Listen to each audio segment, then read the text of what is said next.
Fala galera, tudo jóia? Agora nosso segundo bloco, continuando, pegando o que a gente viu no final do outro e já encabeçando aqui aquela relação de regência permitida em dois aspectos.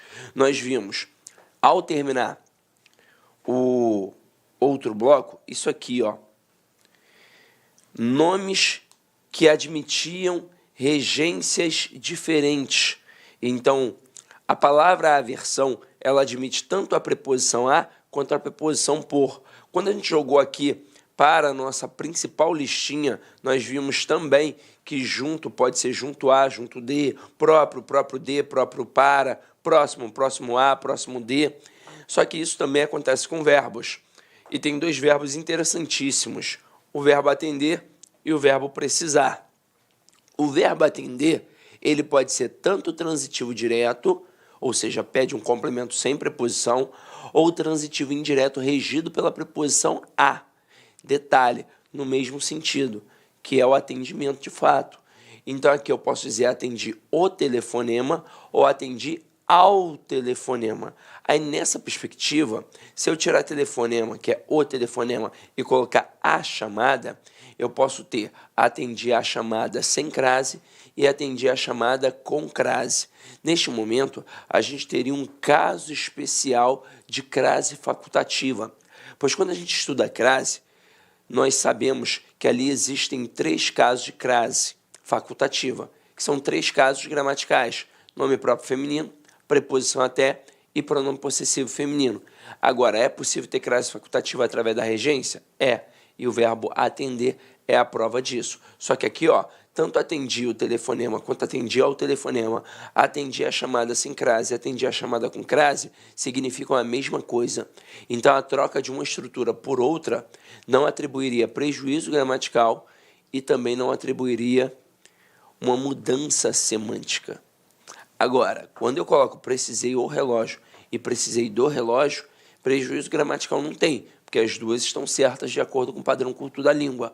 Mas nós teríamos aqui, ó, uma mudança de sentido. Pois quando eu digo precisei o relógio, é porque eu coloquei na hora certa. Quando eu digo precisei do relógio, é porque de fato eu tinha necessidade de um relógio para, sei lá, tomar conta do horário. Até aí tudo bem? Então vamos lá. Agora a gente começa a trabalhar a regência dos verbos, a lista dos principais verbos que caem em prova. Nós temos na língua portuguesa mais de 11 mil verbos, como eu já disse a vocês, e ninguém domina 11 mil verbos, ninguém. Mas em provas de concursos públicos caem no máximo 20 verbos. Então vamos cair para dentro aqui, ó. O primeiro é o verbo agradar. O verbo agradar, no sentido de acariciar, ele é um verbo transitivo direto. Já no sentido de satisfazer, de causar agrado, ele é um verbo transitivo indireto, regido pela preposição a. Então aqui, ó, não é bom agradar demais as crianças, é o exemplo que a gente colocou aqui. Neste momento, observem que as crianças é o complemento do verbo agradar. Então aqui é um verbo transitivo direto e as crianças vai funcionar como objeto direto. Agora, se neste momento está no sentido de acariciar, eu estou diante de que tipo de pessoa? Diante de um pedófilo, pois ele está acariciando as crianças. Então não é bom agradar demais as crianças. Agora aqui, o sítio agradou ao fazendeiro, pois ele trouxe satisfação, trouxe agrado. Então o verbo é transitivo indireto e ao fazendeiro é um objeto indireto. Este chapéu lhe agradará, trará agrado, satisfação, agradará a alguém. Então, neste momento, é um verbo transitivo indireto e o ler é um objeto indireto. Só que agora a gente vai fazer uma brincadeira aqui, ó. Tá vendo essa frase? Não é bom agradar demais as crianças. E se eu colocasse aqui, ó, um acento grave, indicativo do fenômeno da crase, o que passaria a acontecer aqui? Aqui passaria a ser um verbo transitivo indireto, as crianças passaria a ser um objeto indireto e eu mudaria o aspecto semântico também, pois agora não seria mais no sentido de acariciar, seria no sentido de satisfazer. Então mudaria de um pedófilo para um pai zeloso, para um pai que mima os filhos. E isso é a riqueza da língua portuguesa, onde uma crase, uma preposição, uma vírgula pode alterar completamente o sentido. Então, cuidado com isso, tá? Então, vamos lá, vamos continuar a nossa brincadeira. Verbo aspirar, galera. O verbo aspirar, ele pode ser verbo transitivo direto, quando estiver no sentido de respirar, de cheirar, de sorver. E ele pode ser um verbo transitivo indireto, regido pela preposição a, quando estiver no sentido de almejar, pretender, desejar, objetivar. Então aqui, ó, vamos ver como é que o negócio funciona na prática. Maradona aspirou o ar puro da montanha, ou seja, ele respirava o ar puro da montanha. Então, neste momento, é um verbo transitivo direto, e o ar puro da montanha, tudo isso é meu objeto direto. Agora aqui, ó, aspirava ao cargo de promotor de vendas. Neste momento, não está no sentido de respirar, está no sentido de desejar, de almejar. Então, um verbo transitivo indireto, regido pela preposição a. E tudo isso aqui, ó, ao cargo de promotor de vendas, é o nosso objeto indireto. Agora, continuando. Caramba, verbo assistir. Vamos lá.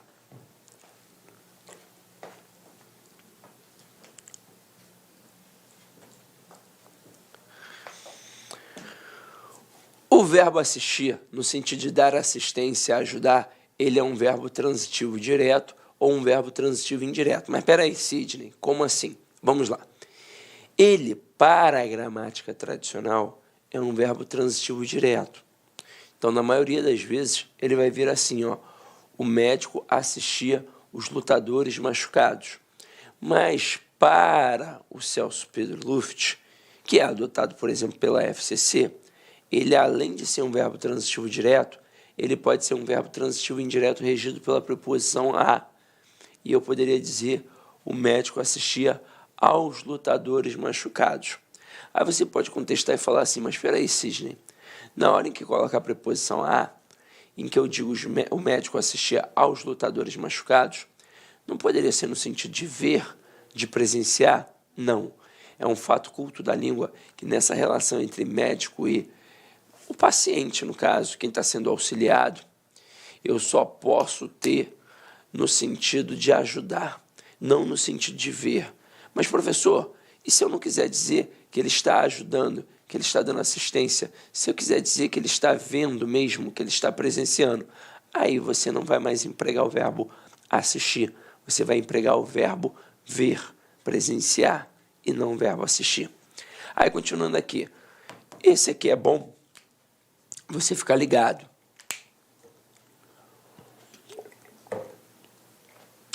O verbo assistir, no sentido de ver, de presenciar, ele exige a preposição a. Exige. Então, aqui, ó, assistimos ao filme. O problema é que no dia a dia, a gente não fala assim, a gente fala assistimos o filme. E o certo, quando você usa o verbo assistir, no sentido de ver, de presenciar, é utilizar a preposição a. Então, o certo é assistir ao filme. Assim como o certo seria a criança assistiu ao espetáculo inteiro. Aí aqui tem uma observação interessante. O ler, ele funciona como objeto indireto regido pela preposição a, mas ainda assim, aqui ele não pode ser utilizado. Ele não pode ser utilizado por um motivo muito simples. Na época do latim, o ler era um dativo de posse, e ele só podia ser utilizado com verbos que denotassem posse. Então, o verbo assistir, no sentido de ver, de presenciar, não denota posse. É por isso que ele não pode ser utilizado. Não tem nada a ver com o fato de ser pessoa ou coisa, tá? Pois o ler pode ser usado tanto para pessoa quanto coisa. Basta ser um objeto indireto regido pela preposição a. Mas aqui não vai, porque não tem o valor possessivo. Então, por isso, a gente não consegue empregar o ler. Aí, continuando. No sentido de pertencer, exige a preposição a. Então, eu poderia dizer assim, ó, assistir ao homem o direito de permanecer calado, ou assiste-lhe ou assiste a ele. Como assim, Sidney? Vamos lá.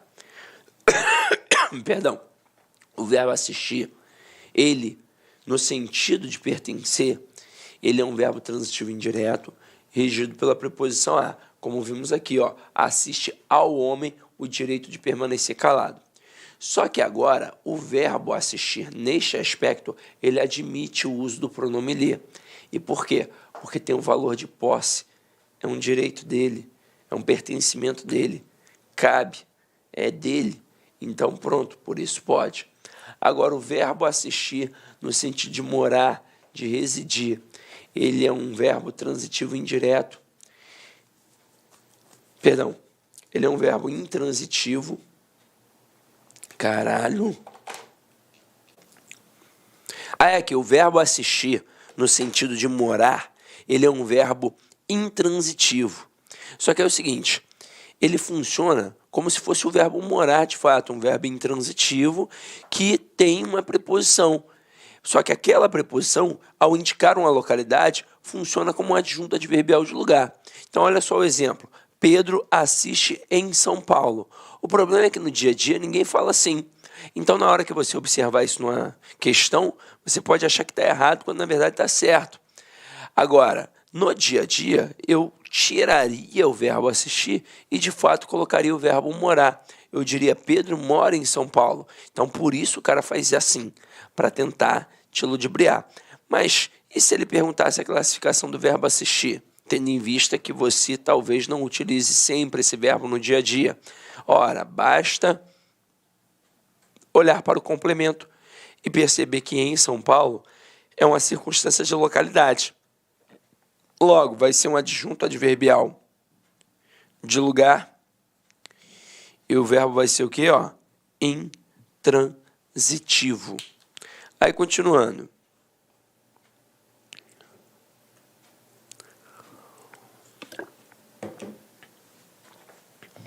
O verbo chamar, galera, o verbo chamar é perigoso.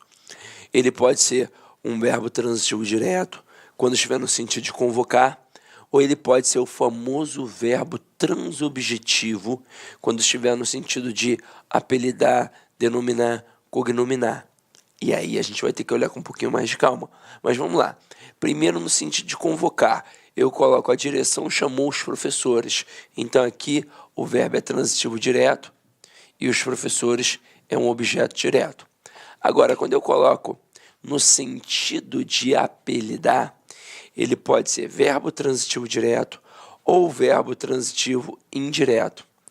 E aí, nesse momento, eu posso ter o objeto, que pode ser direto ou indireto, vai depender do verbo, mais um predicativo do objeto.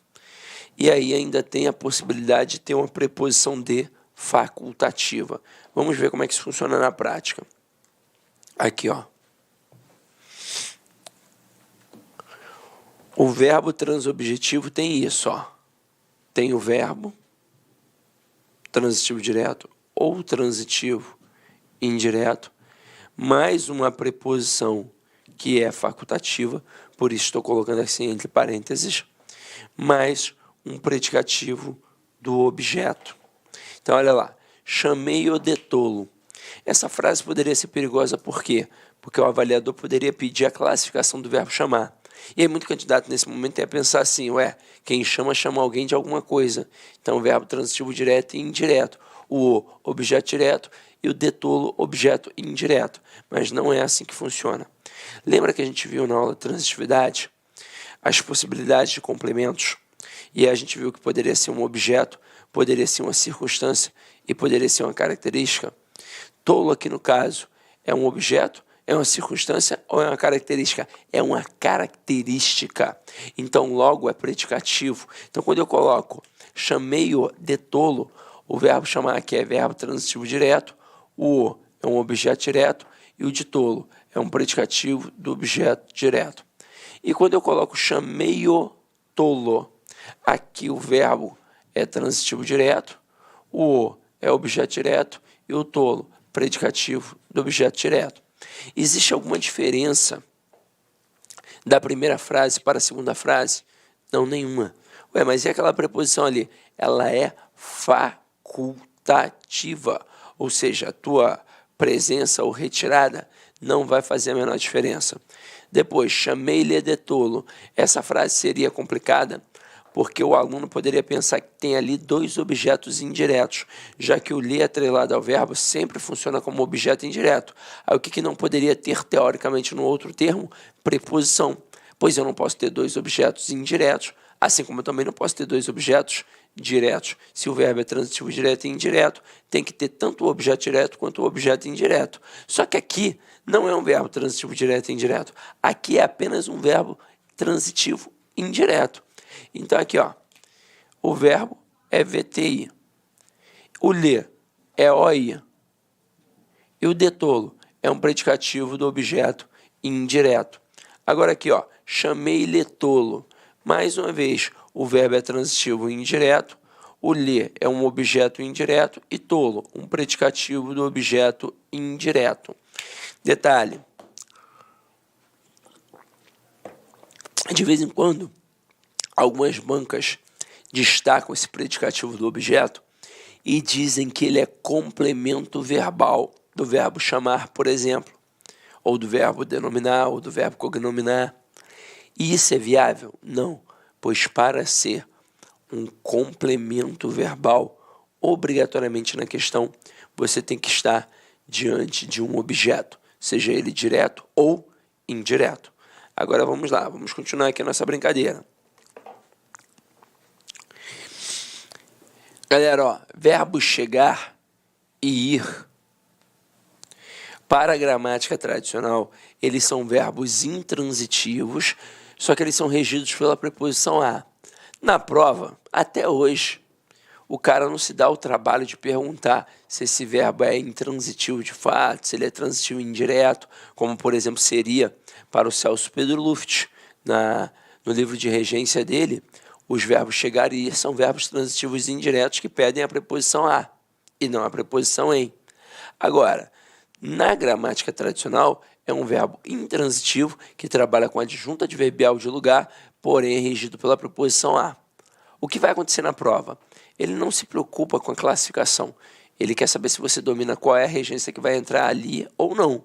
Então, ao invés de dizer vou no ortopedista e cheguei em Brasília, o camarada diz vou ao ortopedista e cheguei a Brasília, pois os verbos chegar e ir obrigatoriamente sempre vão exigir a preposição a. Quem vai, vai a algum lugar. Quem chega, chega a algum lugar. E aí, continuando aqui agora, ó. Verbos esquecer e lembrar. Galera, estes verbos são interessantíssimos. Principalmente o verbo esquecer. Porque no dia a dia a gente usa errado. E o culpado é o Macaulay Culkin. Macaulay Culkin com aquele filme Esqueceram de Mim. Primeiro que o nome do filme deveria ser Sozinho em Casa. Mas quiseram colocar Esqueceram de Mim, beleza. Nesse momento, já que o verbo está ali com um complemento com preposição, ele deveria... Olá, meus amigos, minhas amigas, eu sou o professor Lack e com muito prazer eu quero fazer um convite muito especial para você. Você que assistiu essa videoaula é uma videoaula demonstrativa do nosso site lá Concurso. Eu estou aqui para te convidar para estudar comigo aqui na Lá Concursos, fazer o nosso curso completo, atualizado, ponto a ponto, para o concurso do Bampará 2024 e 2025. Garanto para você, se você estudar pelas nossas videoaulas, se você estudar pelo nosso método, eu tenho absoluta certeza que você terá reais chances de aprovação nesse concurso. Nós aqui da Lá Concurso, nós estamos no mercado há 15 anos e nesse período nós tivemos a oportunidade de atender todos os concursos de carreiras bancárias no Brasil e, claro, com milhares e milhares de aprovação. Professor, qual que é o valor do investimento? Acredite, pagamento único, o melhor custo-benefício do mercado, o melhor custo-benefício do mercado. Pagamento único de apenas R$ 199,90. Você vai ter acesso a esse projeto pedagógico fabuloso da Lá Concurso. Então, espero vocês aqui na LAC. Valeu, tchau, tchau.